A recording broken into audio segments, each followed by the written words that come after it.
I'm just going to say, this might be the Kill Team box I'm most excited for in a long time. Dead Silence isn't just another 2 teams. This one is oozing thing, stealth, and the somatic Black Ops in 40k energy we've been missing. You've got an elite tile stealth battlesuit sneaking through a Necron tomb world, trying to steal tech that probably shouldn't exist. And on the other side, you got the Space Wolf Scouts. Not the newbies, the grizzled ones that have seen thousands of winters, tracking them through the dark. It's like Predator meets The Thing, but with bolters, psychic storms, and drones. And honestly, as someone who plays both Marines and Tau, I couldn't be happier. This box looks like pure fun, tight, and full of flavor. Kill Team Dead Silence, The Quiet War. Games Workshop says this story takes place deep within a Necron tomb world. The Tar are trying to recover translocation tech, basically teleportation on steroids.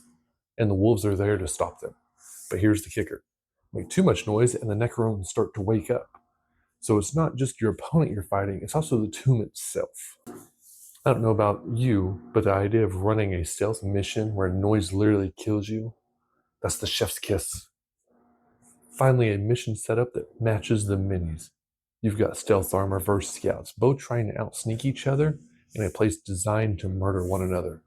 Who speaks too loud is perfect. Just look at the models. The tile are all clean lines, glowing sensors, high-tech ghosts.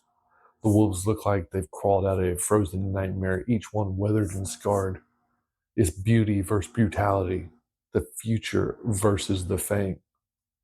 And honestly, this is exactly what I wanted from Kill Team in 2025. Fresh factions, a strong story hook, and gameplay that rewards smart positioning, not just dice luck. You can feel how much love went into the theme, even before you've seen all the rules. And that's why I'm hyped. I'm not just looking forward to playing this one. I want to film it. I want to break it down. I want to show you every piece of this box fits into a bigger Kill Team ecosystem. So yeah, Dead Silence, it's making noise even before launch. And if it plays half as good as it looks, this could easily be one of the best boxes Kill Team has had since Gallo Dark. All right, let's go deeper. Let's meet the first team of this silent war, the Ta. XV-26, it's stealth battlesuits, the Ghost in power armor. So let's start with the stars of the silent war, the Ta. And honestly, these guys look so good. It's almost unfair that XV-26 stealth battlesuit team is the definition of quiet death. They're fast, precise, and if you can actually see one, it's probably already too late. Leading the squad, we've got the Shadraf. I know I just messed that name up. The veteran commander of the stealth charade. Think of them as the calm, calculating mind behind the mission. A stealth suit pilot so experienced they're basically ghosts through walls and coordinate the rest like a tactical surgeon. He's armored with fusion blaster that could punch through a tank. But it's the tech behind the visor that makes him terrifying. Then we've got the infiltrator, the first slipping through shadows, the second erasing problems. The infiltrator's job is exactly as it sounds. Get in, mark targets, and melt them with close range precision. Meanwhile, the neutralizer is a digital saboteur carrying an iron-powered jammer that can shut down Overwatch, comms, or enemy abilities mid-turn. You know, the kind of stuff that makes your opponent say, wait, can you do that? Yes. Yes, you can. Next, we got the designer and limitator. The designer, your eye in the sky, target marker, support drone, data uplink. He's basically the tall version of air traffic controller, only with lasers. The liberator, tough. This guy's the heavy. He's got the big guns, the demolishing gear for when the stealth plan fails. And you know, to make a door that don't exist 5 seconds ago. And then there's the Loadster, who might be my favorite. He's the one with the deployable beacon, a little drone that looks harmless until you realize it's coordinating an entire stealth net. Drop one of these mid-board, and suddenly your whole team's running smoother than a drone delivery unit. He's not just a soldier, he's a battlefield with Wi-Fi with legs. And of course, we can't forget about the sport drones. The MV-15 gun drone and the MV-75 drone marker. Classic tile design, no personality, all effectiveness. These little guys fill gaps in your action Lay down suppressive fire and make sure you're not wasting shots. If you play Tile, you already know drones are life. What I love about this kill team is it feels like proper Tile warfare. Finally got translated to kill team. We're not just shooty robots, we're coordinated, adaptive, tech-savvy nightmare. Every model has a purpose. Every activation can set up another. And while you chain it all together, it's art. This is the kind of kill team where good positioning and timing win games, not just luck. Basically, you're planning 3 moves ahead and pretending you're just tall version of Batman. This team's your jam. If you like running in and swinging with chainsaws, well, the wolves are waiting. So that's the Tile stealth team. Sleek, coordinated, dangerously cool. But silence never lasts long in the 41st millennium, right? Let's see what happens when the hunt begins, when the Space Wolves catch their scent. Up next, the Space Wolf Scouts, veteran traps and storms from Veneris. The Space Wolves hunt in the shadows. All right, let's be honest. The Space Wolves have never been subtle. These are the guys that drink fire, shout poetry, and turn every battlefield into a saga. But this team, the Wolf Scouts, they're something special. They've taken all that feral energy and sharpened it into a blade. These are the quiet killers of Fenris. Still savage, still proud, but this time, they're hunting in silence. These aren't the rookie scouts most Marine chapters send out for training. For the Wolves, their scouts are veterans, the ones who've earned the right to stalk ahead of the pack. They're the best trackers, the stealthiest fighters, and the first ones through the breach when it's time to strike. Leading the team, we got the pack leader, your alpha, your anchor, the guy who doesn't ask for line of sight, he takes it. Armed with a bolt pistol and a chainsword, that's seen too many duels. He's just not commanding the team, he's keeping the legend alive. Then there's the Room Priest, and wow, what a centerpiece model. He's part shaman, part storyteller. He calls up element storms that tear through the tomb's silence, thunder, wind, snow, all while chanting. From a gameplay angle, he's the kind of operative that changes the rhythm of the whole board. Line of sight, gone, movement, slowed. And narratively, he's the heartbeat of this team, guiding them like a storm's whisper. The Fangbearer and the Frosteye are your classic duo of brawl and precision. Fangbearers, a close range scrapper, who gets stronger the angrier the fight gets. The kind of guy who's punched a drone for the fun. Frosteye, on the other hand, is a marksman, calm, steady, and deadly. His bolter's as sharp as his aim, and his frost-tinted optics make him look straight out of the horror tale. Then we've got the Gunner and the Trapmaster. The Gunner brings a heavy support plasma, flamer, whatever he needs to melt stealth suits right out of cover. And a Trapmaster, he's your saboteur. He sets proximity charges, motion traps, and ruined snares. He's basically, if your Tau tries sneaking by, congratulations, you just stepped on a landmine. The Hunter is your mobile killer, dual knives ready, always moving, always flanking. He's the guy who disappears from the board edge and reappears behind your Lodestar drone. And yes, they brought a wolf to this fight. Because of course they did. Fast, vicious, and perfect for ejected grabs or scaring the life out of anything small enough to fit in its mouth. The Space Wolves, this team is oozing cool. Every model has personality. You can feel their experience in the poses, the scars, the gear, the rugged. They're rugged, they're dangerous, and somehow they still look noble. Like heroes who laugh while walking into a trap just to spring it on you instead. The Tall are all about precision and planning. The Wolves, they're instinct and improvisational. If Tall are ghosts, the Wolves are the things that hunt them. So now we've met both sides of this silent war, the Ghost and the Hunters. But who actually wins in this box? How much meat are we really getting out of the thrones? So here's the breakdown. Inside you'll probably find 2 complete kill teams, the XV-26 Stealth Battlesuit team for the Tall Empire, and the Wolf Scouts for the Space Wolves chapter. Each team includes their operatives, drones, and specialists, models with brand new sculpts, no repackaging sprues, no repeats. They've already a big win. You get the Dead Silence dossier, the main campaign and rulebook. This thing includes the data cards for narrative, mission, lore, background, and everything you need to play the Expeditions campaign. Think of it your war journal for a stealth war, each page dripping with theme and story. Now this campaign system is where it gets a little spicy. Instead of the standard link mission, you get a hex map sheet that tracks your expedition into a Necron tomb world. There are 10 unique maps, each representing a different region or different layer, and each run can change depending on which hexes you explore.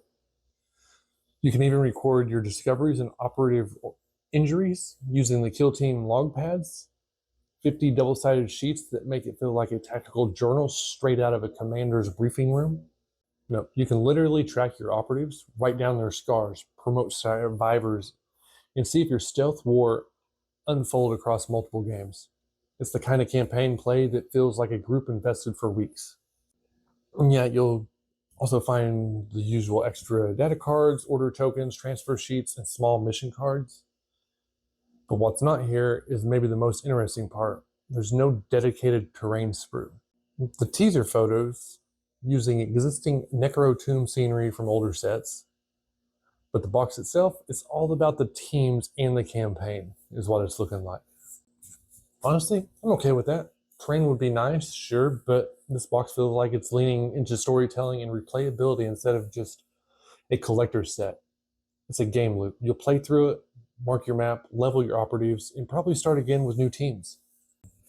And for the hobbyist, this box is just begging for creativity. The towel suits are perfect for conversion, extra antenna, stealth cloaks, camo lenses, whatever your imagination wants. And the Wolf Scouts, the fur, the ruins, the grim expressions, there's a ton of room for custom poses and frost weathering. It's the kind of set that makes painters and kit bashers happy. So in short, the Dead Silence box gives you 2 brand new kill teams, a narrative campaign with tracking tools, and enough replay value to last months. It's not terrain heavy is what it looks like. All right, we've seen what's in the box. Now let's talk about how this thing actually plays, because if you throw the Tau and the Wolves on the board expecting a fair fight, you're already missing the point. No, this is a chess match where the player's invisible and the other's sniffing for blood. This is Kill Team Dead Silence, where positioning, noise, and timing are everything. If you rush, you lose. If you hesitate, you lose. If you play smart, you'll barely win. And that makes it so good. The Tau Stealth Team plays exactly how you'd imagine. Surgical, quiet, and relentless. They went through control, denying sightlines, cutting communications, and punishing bad positioning. The Lodestar's beacon isn't just cool looking, it's tactical gold. Drop it early and you can turn that section of the map into your home turf. Your designator keeps your accuracy high, the neuralizer jams enemy abilities. If you play these guys right, the Wolves will spend half the match fighting Ghost and the other half fighting frustration. Just remember, they're stealth suits, not tanks. If you try to win a brawl with a Wolf Scout, you'll be coming back in pieces the size of a fusion blaster. On the other side of the map, you've got the Wolf Scouts, and these guys are cunning. They play aggressive but smart. The Ruin Priest's storm power is perfect for blocking sightlines, forcing the Tau to move where you want them. The Trap Master can litter the board with surprises, while the Hunter and Fangbearer pressures flanks. They'll lose models, sure, but every trade hurts. Think of them like tactical barbarians. They'll lure you in, roar loud enough to scare you, and then vanish, just long enough to make you second guess every decision. So who wins the silent war? On open boards, it's advantage Ta. They control the flow and punish mistakes. But on dense terrain maps, especially with vertical elements or choke points, the Wolves dominate. They thrive in tight spaces where instincts matter more than sightlines. In the Ruin Priest, he's the wild card. Psychic denial, weather manipulation, and free pass to ruin a perfect tile plan. This matchup is going to come down to patience. The tile player needs to stay disciplined, move, mark, strike, vanish. The Wolf player needs to wait for that one overextension and then pounce with the fury of 1,000 howls. It's not just a brawl, it's a duel of wits. And that's what makes it so dang fun. From what I've seen so far, tile will probably shine in recon and infiltration ops. Missions where map control and stealth wins the games. Wolves, on the other hand, scream, seek, and destroy. They want to engage, to earn those points with bold plays and kills. So yeah, it's brains versus instinct, lasers versus claws, ghosts versus hunters. No matter who you play, it's going to look cinematic as hell on the table. All right, we've just boxed the teams and how they fight. Now it's time to wrap this up with a big question. Is Dead Silence the best kill team box yet? Or just the calm before something even bigger? You know, every now and then a kill team box comes along that reminds you of why you love this game. Not because it's bigger or louder or shiner, but because it nails what kill team is supposed to be. Small squads, big stories, every decision matters.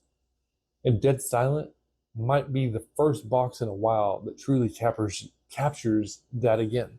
It's not about who has the biggest gun or the most models. It's about tension. You can feel just by looking at these teams, Tau stealth operatives gliding through shadows, scanners pinging, drones hovering like silent guardians, while somehow out there, a space wolf scout is crouched behind a tomb pillar, waiting for the perfect moment to strike. What gets me about Dead Silence is that it's built on contrast. High-tech versus feral instinct. Precision versus fury. Cold logic versus raw courage. Every model, every mission, every mechanic in this box plays into that theme. And that's brilliant game design. It's not just about two kill teams, it's two philosophies of war colliding in total darkness. This box also feels like a new direction for kill team as a whole. We're seeing deeper campaigns again, not just one-offs, but linked missions with actual consequences. You mark your hexes, record your injuries, promote survivors. It's storytelling you play. And for anyone who's been here since Octavius, you know how much you've wanted this meaningful progression that keeps people coming back week after week. It's like Kill Team found its soul again. Sure, it's stealthy, quiet, and smaller in scope, but it's richer. It rewards patience, planning, and clever play. And that's exactly what makes this set so exciting. This isn't just a fight, it's a hunt. And from a hobby angle, this box is a dream. The wolves are dripping with characters, scars, furs, ruins, carvings. They're practically paint themselves. The Tau, on the other hand, are begging for creativity. I can already see the community showing off glow effects and snow bases within weeks of release. And don't get me started on the kit bashing potential. Dead Silence isn't about being a big box or a most expensive box. It's about getting back to what made Kill Team incredible in the first place: tension, atmosphere, and creativity. It's about two squads, one mission, and zero room for mistakes. It's personal again, and that's what I love about it. So yeah, if you couldn't tell, I'm all in this one. The models are killer, the theme's on point, and the gameplay looks like it's about to push Kill Team into a new era. And when those rules drops, you already know we'll be breaking them down piece by piece right here. If you enjoyed this breakdown, do the quiet thing that makes the algorithm loud. Hit that like and subscribe and drop a comment. Are you Team Tau or Team Wolf? Which side will you be backing for war?